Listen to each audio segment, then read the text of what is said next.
Assalamualaikum warahmatullahi wabarakatuh. Nama saya Triana Firulandari. Saya dari kelas biologi 2. Di sini saya akan menjelaskan tentang vitamin dan mineral. Ada pengertian vitamin dan mineral, pembagian vitamin dan mineral, manfaat vitamin dan mineral. Yang pertama yaitu pengertian dari vitamin.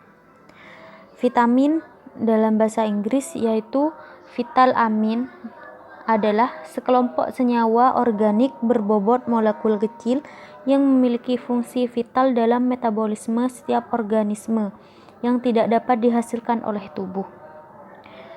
Vitamin merupakan senyawa organik yang diperlukan tubuh dalam jumlah tertentu yang sangat diperlukan untuk proses kehidupan normal atau mikronutrien. Di sini juga ada fungsi vitamin. Fungsi vitamin yaitu untuk menjaga kesehatan tubuh kita. Bila asupan vitamin tidak mencukupi tubuh, maka tubuh akan menjadi lebih rentan terhadap penyakit. Asupan yang kurang sehingga menyebabkan metabolisme tubuh akan terganggu. Kedua,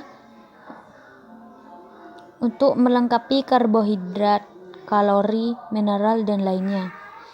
Dengan asupan vitamin yang cukup, dapat membantu mempercepat proses penyembuhan penyakit.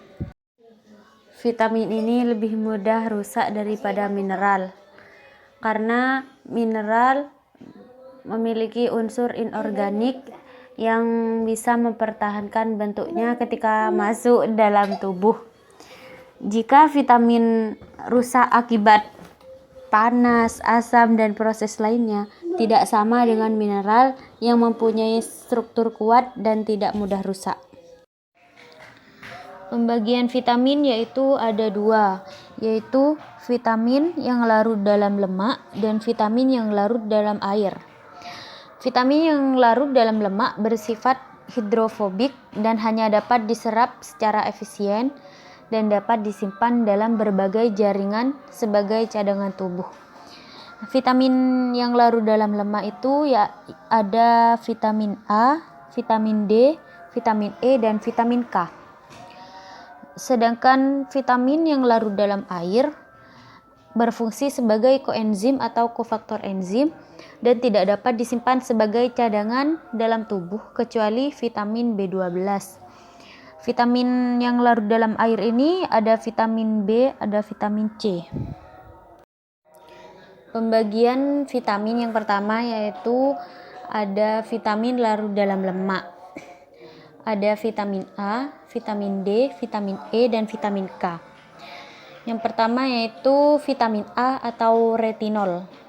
Vitamin A ini berasal dari sumber hewani seperti daging, kuning telur, susu, dan minyak ikan.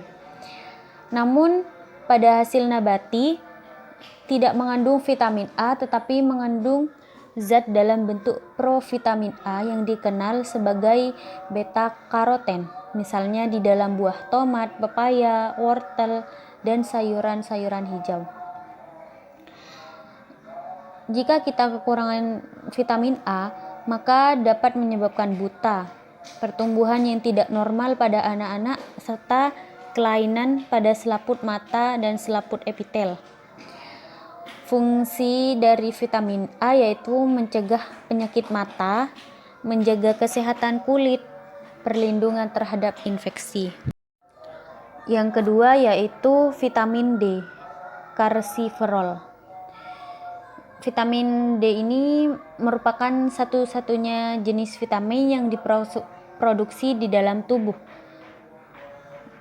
Sel kulit akan segera memproduksi vitamin D saat terkena sinar matahari atau sinar ultraviolet. Vitamin D ini terdapat di dalam hati, minyak ikan, hasil susu, dan telur. Fungsinya dapat membantu metabolisme kalsium dan mineralisasi tulang. Vitamin ini banyak berperan pada pembentukan struktur tulang dan gigi yang baik, membantu kelancaran transport aktif kalsium melalui membran. Jika kita kekurangan vitamin D, akan menyebabkan gangguan penyerapan kalsium dan fosfor pada saluran pencernaan dan gangguan mineralisasi struktur tulang dan gigi. Yang ketiga yaitu vitamin E. Vitamin E ini merupakan faktor anti kemandulan dan penting untuk pembentukan dan kesehatan jaringan tulang.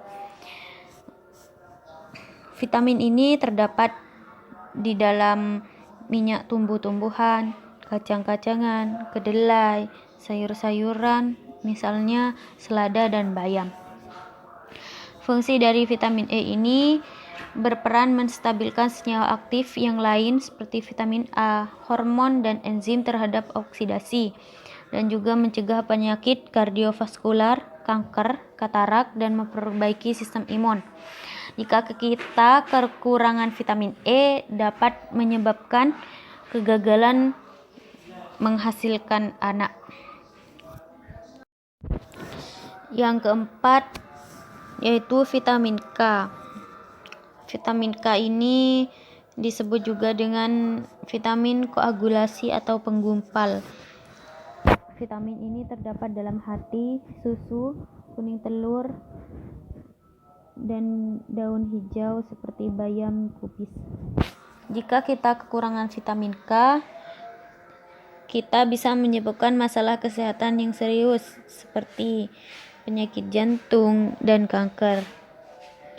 Fungsi vitamin K yaitu merupakan senyawa penting dalam pembentukan protrombin dan protein-protein pembekuan darah lainnya,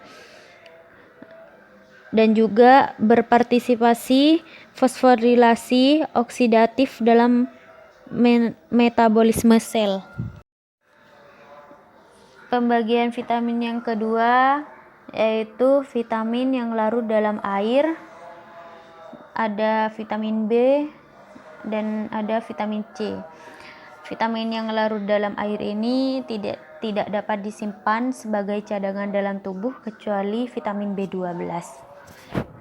Yang pertama yaitu vitamin B. Vitamin B ini terdiri dari 8 vitamin yang larut dalam air, penting dalam metabolisme sel. Biasanya vitamin B ini disebut dengan vitamin B kompleks. Fungsi dari vitamin yang pertama, meningkatkan laju metabolisme, mempertahankan kesehatan kulit dan tulang, meningkatkan sistem imun dan fungsi saraf. Jenis-jenis vitamin B yang larut di air. Yang pertama ada vitamin B1 atau tiamin. Ini berbentuk fosfat dari tiamin, berperan dalam berbagai proses dalam sel. Vitamin ini terdapat pada gandum, nasi, daging, susu, telur, dan lainnya. Fungsi dari vitamin B1 ini sebagai antineurotik karena digunakan untuk membuat normal kembali susunan saraf dan juga menjaga kesehatan kulit.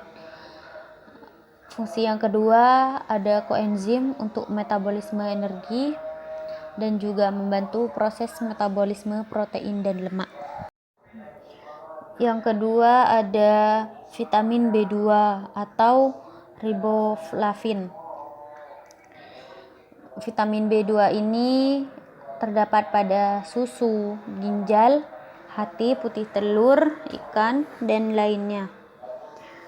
Fungsinya menjaga kesehatan mata, kulit, dan sistem saraf, dan juga berperan pada berbagai proses dalam sel dan metabolisme energi dari karbohidrat, lemak, dan juga protein. Yang ketiga yaitu ada vitamin B3 atau niacin. Vitamin ini terdapat pada roti, gandum, susu, daging ayam, dan ikan. Fungsi dari vitamin B3 ini berperan penting dalam metabolisme lipid, protein, dan metabolisme asam amino untuk pencernaan yang baik, dan juga mempertahankan fungsi otak. Yang keempat ada vitamin B5 atau asam pantotetat. Vitamin ini terdapat pada daging, ikan, sayuran, dan lainnya. Fungsinya membentuk koenzim A, berperan pada metabolisme protein, karbohidrat, dan lemak, dan juga menjaga tingkat normal gula darah. Yang kelima ada vitamin B6 atau piridoksin. Vitamin B6 ini terdapat pada daging, roti, gandum, ubi jalar, ikan, dan kacang. Fungsi dari vitamin B6 ini berperan pada metabolisme asam amino dan sistem imun tubuh, dan juga membantu pembentukan hormon, sel-sel darah merah, dan juga sel-sel kulit. Yang keenam ada vitamin B7 atau biotin. Vitamin B7 ini disebut juga dengan vitamin H. Biotin merupakan koenzim metabolisme asam lemak dan leusin.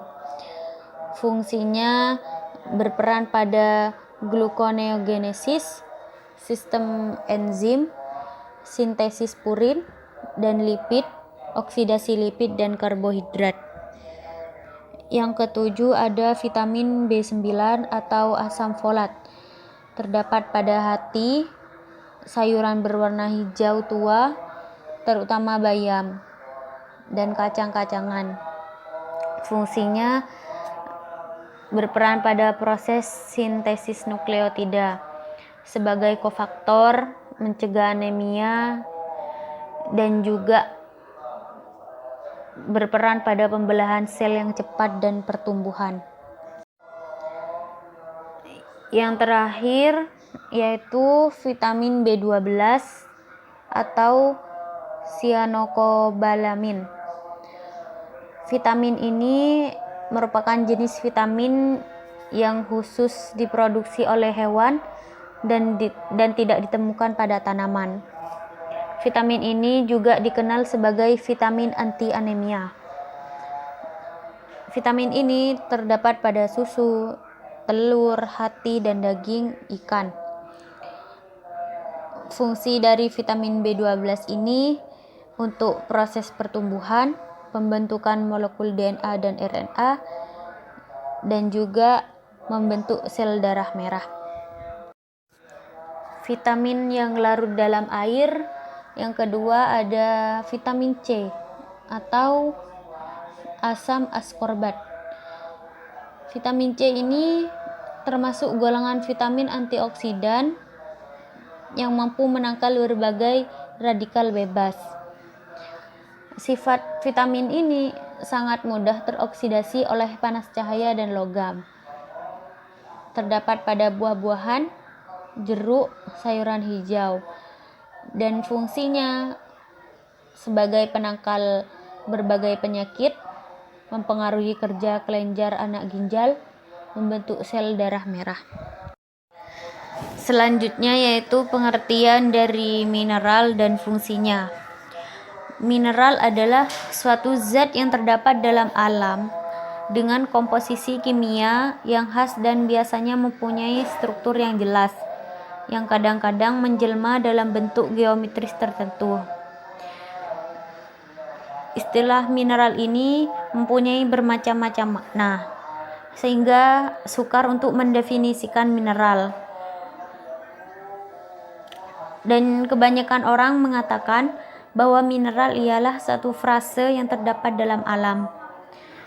Fungsi mineral yang pertama sebagai katalis berbagai reaksi biokimiawi dalam tubuh, transmisi sinyal atau pesan pada sel saraf, produksi hormon, pencernaan dan penggunaan makanan, dan juga bagian dari organ vital seperti tulang, darah, dan gigi.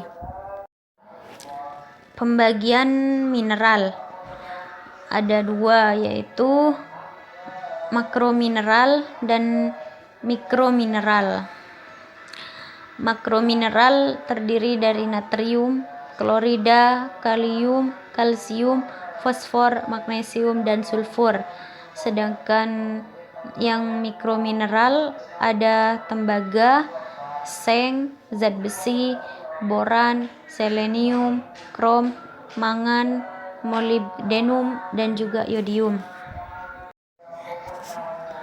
Yang pertama ada makromineral. Makromineral terdiri dari natrium. Natrium ini merupakan kation utama dalam cairan ekstraseluler. Di dalam kerangka tubuh terdapat 35-40%. Cairan saluran cerna sama seperti cairan empedu dan pankreas yang mengandung banyak natrium. Natrium ini terdapat pada garam dapur dan fungsinya menjaga keseimbangan cairan dalam kompartemen ekstraseluler, mengatur tekanan osmosis yang menjaga cairan tidak keluar dari darah dan masuk ke dalam sel, dan juga menjaga keseimbangan asam basa dalam tubuh dengan mengimbangi zat-zat yang membentuk asam. Yang kedua ada klorida. Klorida merupakan anion utama cairan ekstraseluler. Konsentrasi klorida tertinggi adalah dalam cairan cerebrospinal atau otak dan sumsum tulang belakang dan juga lambung dan pankreas. Klorida ini terdapat bersamaan dengan natrium di dalam garam dapur. Dan fungsi dari klorida adalah menjaga keseimbangan cairan, memelihara suasana asam dalam lambung, dan juga mengatur sistem renin, angiotensin, aldosteron yang mengatur keseimbangan cairan tubuh. Yang ketiga ada kalium. Kalium merupakan ion yang bermuatan positif dan terdapat di dalam sel dan cairan intraseluler. Kalium ini berasal dari tumbuh-tumbuhan dan juga hewan. Kalium terdapat pada makanan segar atau mentah, terutama buah, sayuran, dan kacang-kacangan. Fungsi dari kalium yaitu memelihara keseimbangan cairan serta keseimbangan asam dan basa bersama natrium, berperan dalam pertumbuhan sel, dan juga berperan dalam transmisi saraf dan kontraksi otot. Yang keempat ada kalsium.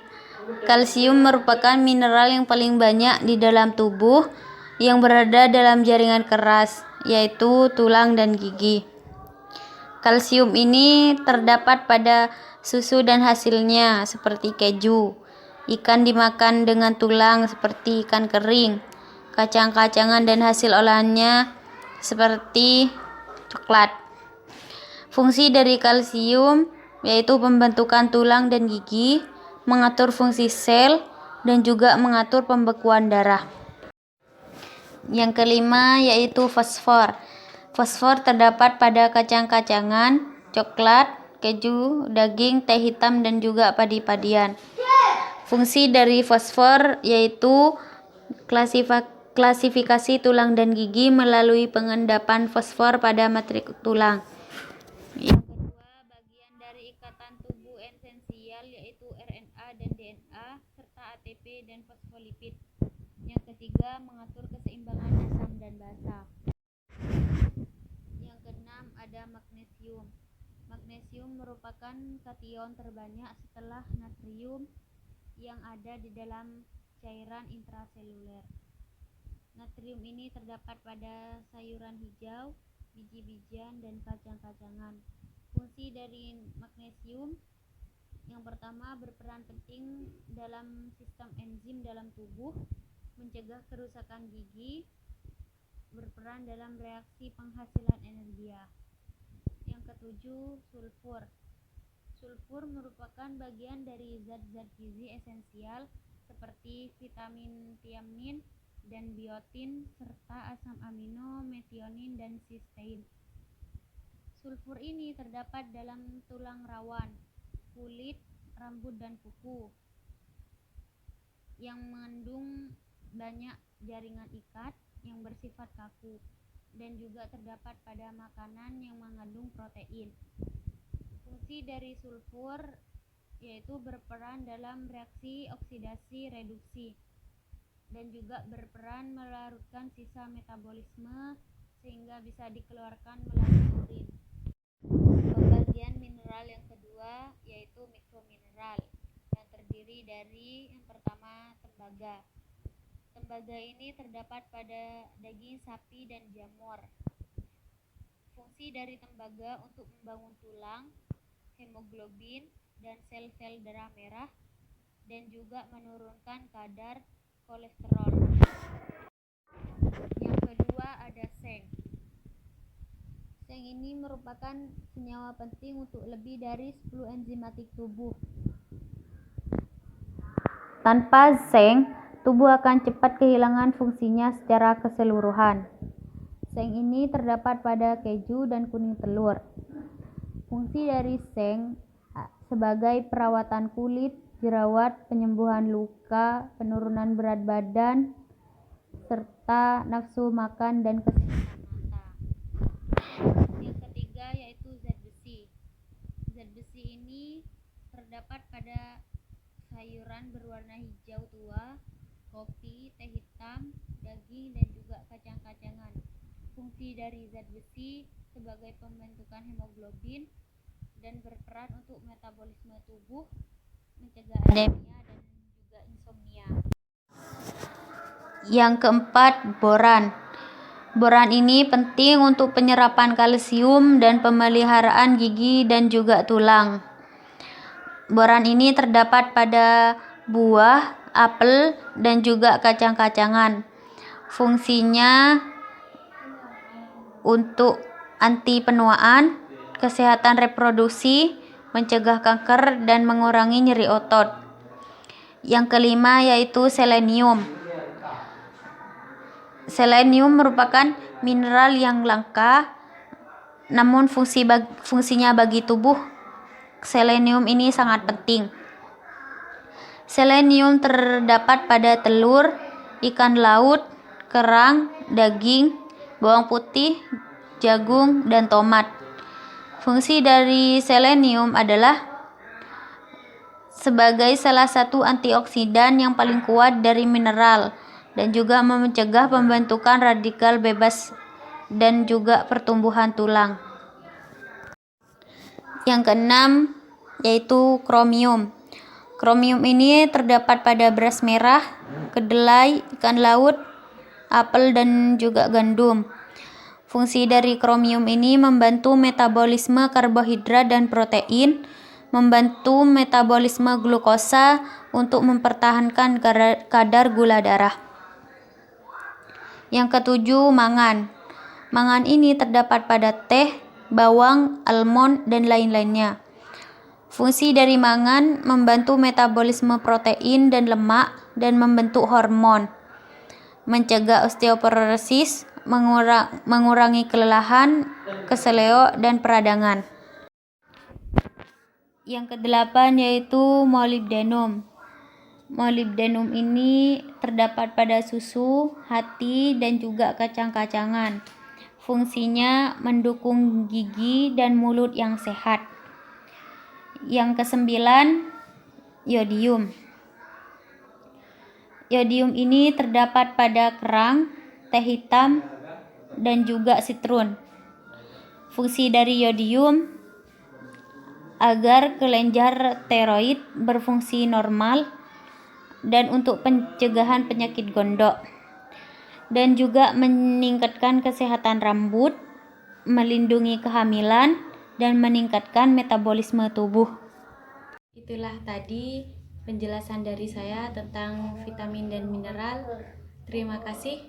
Wassalamualaikum warahmatullahi wabarakatuh.